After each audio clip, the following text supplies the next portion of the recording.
What if someone you loved went missing, then came back? Same face, same voice, same smile. But deep down, you know something's off. That's exactly what happened to Anna Volkov in 1961. Her husband returned from a Soviet Arctic mission, alive, after being presumed dead. But within days, she stopped calling him her husband. She locked her bedroom door. And weeks later, she vanished without a trace.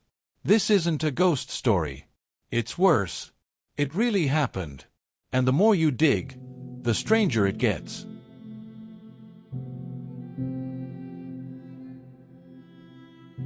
Sergeant Nikolai Volkov was part of a Soviet expedition into a classified region of the Arctic Circle, a mission so secret, his wife wasn't even told he was deployed. The group vanished in a whiteout. The government quietly marked them Kia. 3 months later, Nikolai appeared at his front door. Alone. His uniform was half frozen, his boots were wrong, and his dog wouldn't go near him. But Anna welcomed him back. At first, he said nothing about what happened. Just that he was lucky. No rescue team. No base contact. No surviving team. Just lucky. Anna wrote in her journal. He remembers everything. But not like Nikolai. He says my name wrong, he eats too slowly, he won't sleep. She noticed scars she hadn't seen before. His eyes would twitch when the radio played static. And then there was his shadow. It didn't quite match his movements. By week 2, Anna refused to be alone with him. She'd leave the room and find him already standing there. Neighbors said they heard 2 voices arguing at night. Both sounded like Nikolai. One night, Anna ran to a friend's apartment in hysterics. She said he was talking in his sleep. Not Russian, not anything human. When they returned the next morning, Nikolai was sitting at the kitchen table, smiling. A knife was in his hand. And her journal was gone. On March 3, 1961, Anna Volkov stopped leaving her apartment.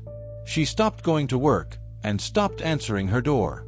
Neighbors said her phone rang constantly, but no one ever spoke. Just breathing. And static. When they finally called police, they found the apartment spotless. Almost too clean. Tea still warm, bed untouched. But Anna was gone. The front door had 3 locks. All were bolted from the inside. Her coat was still hanging, and her shoes were by the door. On the table was a note. 1 line, written in a shaky hand. He watches me even when he's not here. When the police questioned Nikolai, he said she'd gone to visit a cousin in Leningrad. Further investigations revealed that there was no cousin. There was no train ticket. But no one pressed further, because 2 days later, the lead investigator was removed from the case. No explanation. The file was reclassified under military jurisdiction. Not closed, but sealed. A year later, one of the responding officers fled to Finland. He gave a single interview before disappearing himself. All he said was, "We all knew it wasn't him." But no one wanted to know what it really was. The official story ended with Anna's disappearance. But files eventually leaked. From a defector who smuggled them across the Finnish border in a false-bottom suitcase. In one report, never meant to be seen, military doctors described Nikolai's return as cognitively functional but emotionally vacant, blood pressure irregular, retinal reaction inconsistent with light stimuli. Another page, mostly blacked out, had a single phrase left untouched. Secondary entity present. They never explained what that meant, but the most disturbing clue came 10 years later.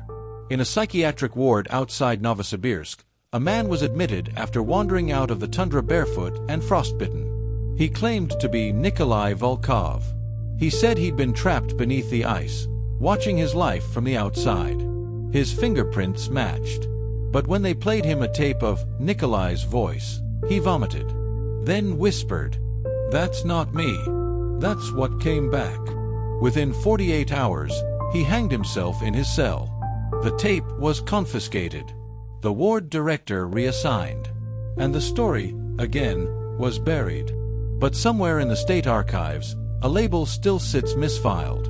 Volkov, anomalous entity, active status, unknown. And in the final surviving photograph from Anna's apartment, if you look closely, his reflection is facing the wrong way. Whatever came home wasn't human, and it might still be out there, wearing a new name, a new face, looking for the next person to love it. This is Nameless Archive, where truth and nightmare share the same shadow. Subscribe.